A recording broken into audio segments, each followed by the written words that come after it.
Hi. So I'm finally getting around to making a baking video. My lovely daughter Emily is so kind to use the camera for me because I've actually tried this a couple times a couple days ago and with my phone, and I kept on messing up. So anyway, we're going to bake a loaf of sourdough bread, and we're going to use an autolyse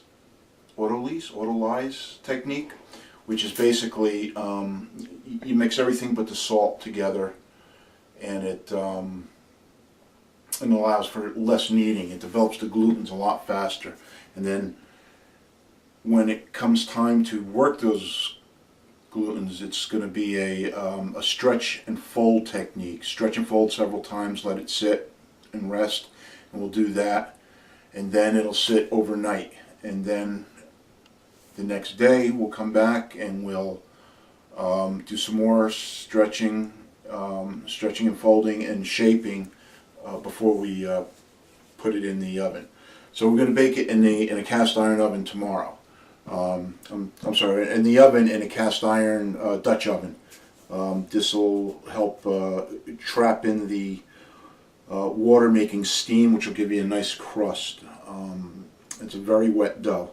So what we're going to do is we're going to start off with, this is 100 grams of starter. Now this is the starter, okay? This has got yeast cultures in here. I've been working on this for over a week. It's equal parts of water and flour. You mix them together and you put them on the counter, and after about the third day you should see bubbles. And then you feed it equal amounts, and then you get to a volume where you want, and then what you want to do is there's going to be a point where you're going to have to get rid of some, so this way it makes room, because you're always going to have to feed it. You're always going to have to keep it alive, and that requires feeding it. So if you could smell it, I mean, let me see, Emily, smell it, and, right? It smells a little sour, right? Yeah. Okay, so that's good. I fed this this morning, I believe it is. So I took 100 grams out, so that means that now what I'm going to do is after I'm finished putting everything together, I'm going to replenish it by putting 50 grams of water and 50 grams of flour and mix it in and put it in the fridge. When you ferment this, it's going to be on the counter. Okay, so 100 grams of starter, looks like pancake batter. I've got 175 grams of whole wheat flour. I've got 400 grams of bread flour. All-purpose flour will work, but I've been using bread flour. And we have 300 milliliters or 300 grams of warm water. You don't want it too hot because it'll kill the yeast. And you don't want to use chlorinated water, either filtered water or bottled water. And yes, I am weighing the ingredients out because it just seems to make life a whole lot easier, believe it or not, to weigh it out than to measure it. And here's my scale. It's a cheap scale from Walmart. $15. You know, it's a good investment. I use it just about every day. So we're going to get started. So what we're going to do is warm water. Hands are clean. Just check and make sure it's not too hot. We're going to put that into our starter. Okay. I'm going to come over here and I'm going to get, this is a dough whisk or a Danish whisk. Another good investment. This is going to help. This is going to help break it all up. So if you've baked before and you've added yeast to water, you'll see that it's similar in color. All right. Doesn't matter the order that you add these. I'm going to add the white flour first. All right. And now the whole wheat flour. And again, we're not adding salt yet. If you add salt, you know, the salt absorbs the water, or it gets the attention of the water. It takes the attention off forming the glutens, and then you'll have to knead it more by hand. So, you know, if you watch this, look how quick that comes together. It comes together real quick using this. And this little thing was only like $9 on Amazon. So we add that. Okay, now you're going to get your hands wet and dirty. You know, my hands are clean, so I'm gonna get in here and I'm gonna work this by hand. If you have a machine, you can use a machine, but you know what? I've got a machine, but I found that the more you work it by hand, the better feel you get for the flour. So you want to get all that. You get all that dry stuff incorporated, and you want it into a mass. Okay, as it starts coming together, you'll see that your bowl will start to get a little cleaner. Okay, I actually think this can use a little bit more water,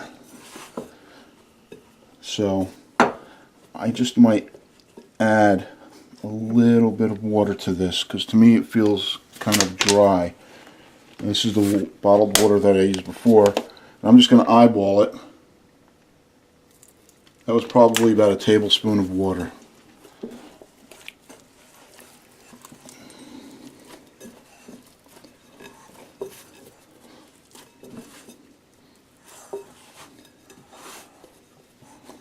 Okay, you'll see how it's come together.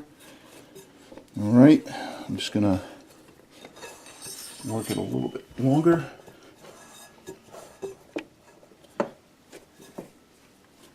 And there you have it. It's a little sticky, which is good, because that's what you want.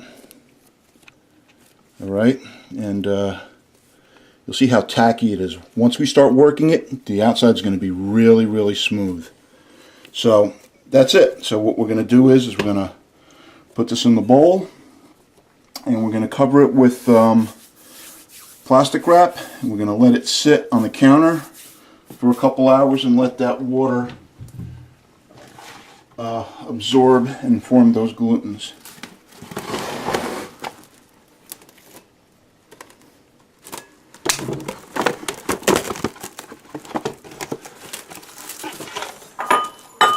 And we cover it because we want to trap in the moisture. So that's it. So we'll be back. We'll be back in a couple hours, and in a couple hours we're going to work in the salt, and then we're going to do a stretch and fold for a little bit, to stretch, fold, and rest over a period of a couple hours before we put it in the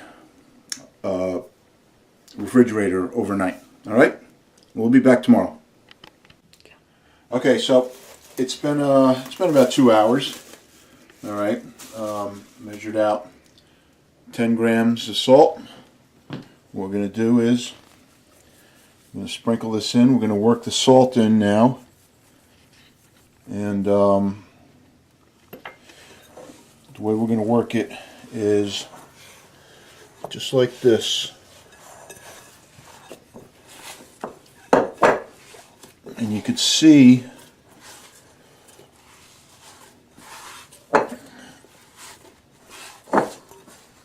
how smooth the dough's gotten. Okay, you see that? It breaks. Okay, we need to work it a little bit so those strands they won't break, and they'll stretch. So what I'm going to do now is I'm going to work it on the bench here. This is clean.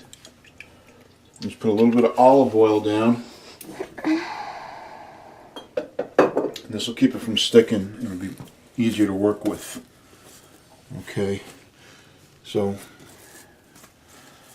I can still feel the salt, so we've got to work the salt in.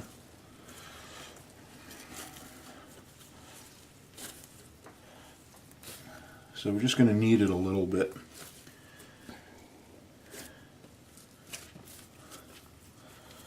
Okay, I can feel that it's pretty much incorporated. So now what we're going to do is stretch and fold. So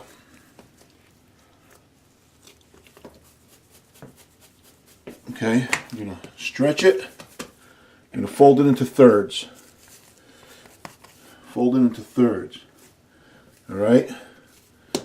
I'm going to take the sides, I turned it, fold it into thirds. Now I can feel the dough tensing up. So it's going to have to, then we turn it. Okay? So we're going to do this. We're going to do this a couple times. Okay. Stretch, fold, stretch, fold, stretch, fold, stretch, fold, and turn. So what I'm going to do is I'm going to cover this, and then we'll come back in about 20 minutes. And then the dough should relax. We're gonna let it relax a little bit. So what we just did, the stretch and fold, we're gonna do that, I don't know, every 20 minutes, do it 5 or 6 times. So I'm not gonna bore you and go through it each time, but that's pretty much what you're gonna do every 20 minutes. And then after that last time, we're going to put it into a ball like this. We're going to grease this up with a little bit of oil so it doesn't stick. And we're going to put it in the fridge until we bake it tomorrow. And so I guess, oh, excuse me, I guess that's going to be it until tomorrow when we bake. Thanks. Okay, so what we have is we have a Dutch oven. The bread's going to be cooked in here, and this is going to get heated when I preheat the oven. So that's why I'm showing this to you now. This is our dough. It looks like it probably didn't quite rise to double, but it did rise a little bit. So the oven spring should make up for what didn't rise here. So what we're going to do is we're going to lightly flour the bench, and we're going to work the dough a little bit more. We want this up to at least room temperature. I just took this out about 15 minutes ago. So by the time the oven is ready, this should be ready to go, and I'll be back with more on that when the oven's ready. Okay, so here's the dough. It's a little bit drier than what I'd like. I'm going to stretch and fold into thirds. 1, 2, 3. And I'm going to do, if you saw that I turned it, we're going to do it again. Turn it upside down. And we're going to cover it. And we're going to do that, I don't know, every 10-15 minutes until the oven's ready. And then we'll put it in and bake it. That's it. So I've been warming the oven, or preheating the oven with the, I'm going to open this real quick. It's got the cast iron in there, the Dutch oven. So now what I'm going to do is I'm going to I'm gonna work on this a little bit. We don't want a lot of flour. All right, so we're gonna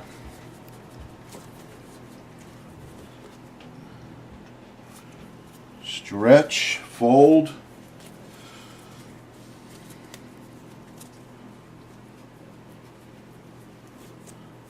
Stretch, fold. Boop. So this dough is I said it before. This is drier than I'd like it to be. So now what we're going to do, we're just going to sort of flatten it. We're going to try to just like fold it in on itself like this, and we're going to make a ball. Okay. Now I'm pulling it, and you could see that the outside is tightening. So I'm pulling.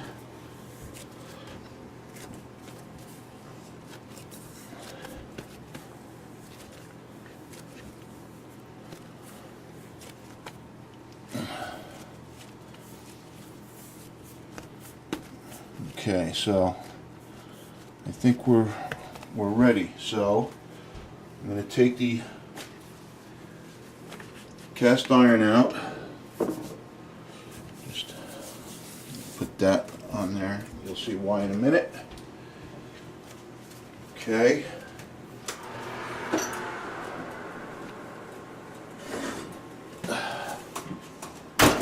Cast iron.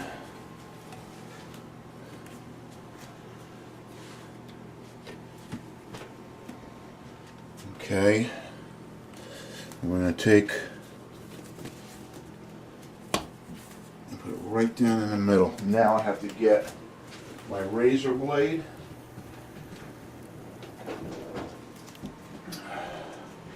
There's a tool for this, and it's called a lame, L-A-M-E, and it's used for scoring, and it's used in artisan bread. So what we're going to do is we're just going to put a score that way, ow, and a score that way. So this way, when it springs, it breaks at that point, wrong one, and it pops up. So this goes on here, and this goes in the oven. I'm going to set the timer 20 minutes with the top on.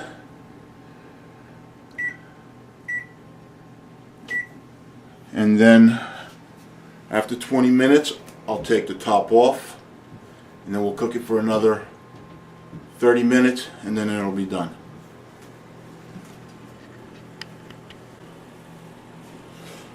Okay, so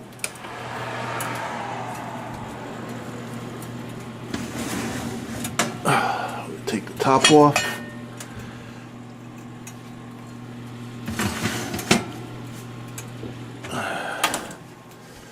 And I'm gonna cook it for another 30 minutes.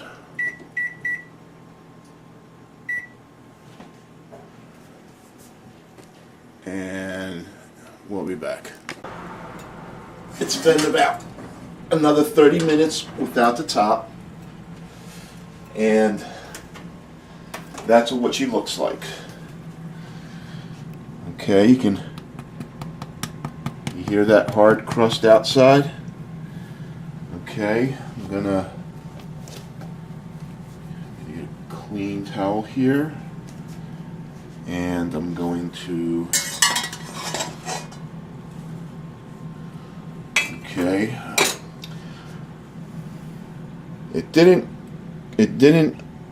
combine. It didn't go together on the bottom, the seam. I'm sure it's still going to taste okay, but